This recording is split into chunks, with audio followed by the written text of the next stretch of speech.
At first glance, Starfield using any formula is considered a radical move for Bethesda, as the company has always been selling tickets to fantasy and imaginative worlds. Combine bloodthirsty orcs, deceptive elves and cats carrying roadside caravans with unused mannequins on the outskirts of the city, smart zombies and supercomputers and rogue robots who are bombing the ruins of the post-apocalyptic and post-atomic era to achieve Bethesda's usual formula in making its games.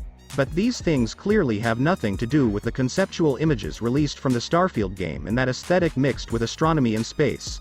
Watching the trailer of the game can clearly induce the smell of the ship's oil and the sensation while walking inside. In fact, these things all shout a slogan and it's a realistic experience. It seems that by walking through the Starfield world, we will be able to follow in the footsteps of the wealthy who spend millions of dollars to experience a plunge in zero gravity. Overall, it seems that it is possible to taste the experience of Bethesda's two most famous games, Skyrim and Fallout 4, even taking into account the fact that they are at their break. In fact, the genres of these two games are abundantly found in Western genres, including in titles such as Mad Max and Wastelands. What makes Starfield special, however, is that it outstrips the Western image of the two games The Elder Scrolls and Fallout. This is clear about the Fallout series. At the core of the titles lies a survival fantasy theme, the story of which is told in an apocalyptic world and in the ruins of the United States of America. Also, the dialogues in the game are bizarre and everyone treats each other respectfully but with misgivings. Residents of these regions also plan to build their civilization by colonizing land, just like their ancestors who colonized indigenous peoples of the America's own plains and deserts. While Fallout is staring glances into its universe, it's the horizons in the Elder Scrolls world that look exciting. Tamriel is a continent whose indigenous people have been replaced by the verb nern. The existence of 10 experienced races in the game represents a number of cultures from the real world, which is responsible for understanding the specific aesthetics of the story to the audience. Also, the category of gods in Morrowind is clearly borrowed from Eastern religions, while worshipping the 9 absolute powers evokes an intriguing combination of contrasting Christian teachings and ancient Roman shirk. The Tamrielit's empire is a multicultural society that strives to maintain unity in the face of internal and external threats. In sum, Fallout is always looking for an answer to the question, who are the Americans? And the Elder Scrolls is also dreaming of finding an answer to how the stories of the predecessors are. Of course, we should not forget that Bethesda is an American company with a large number of employees from the United States. These people try to create a work of art from their American point of view.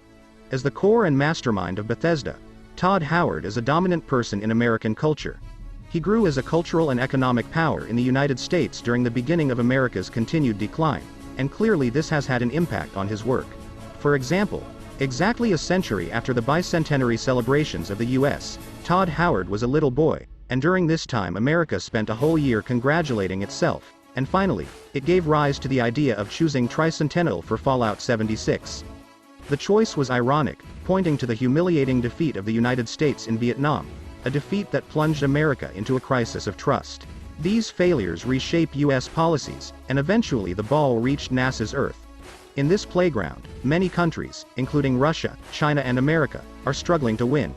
From the perspective of many, the crown of space competition is on the head of the United States, and this insight has occurred after a generation of World War II victories.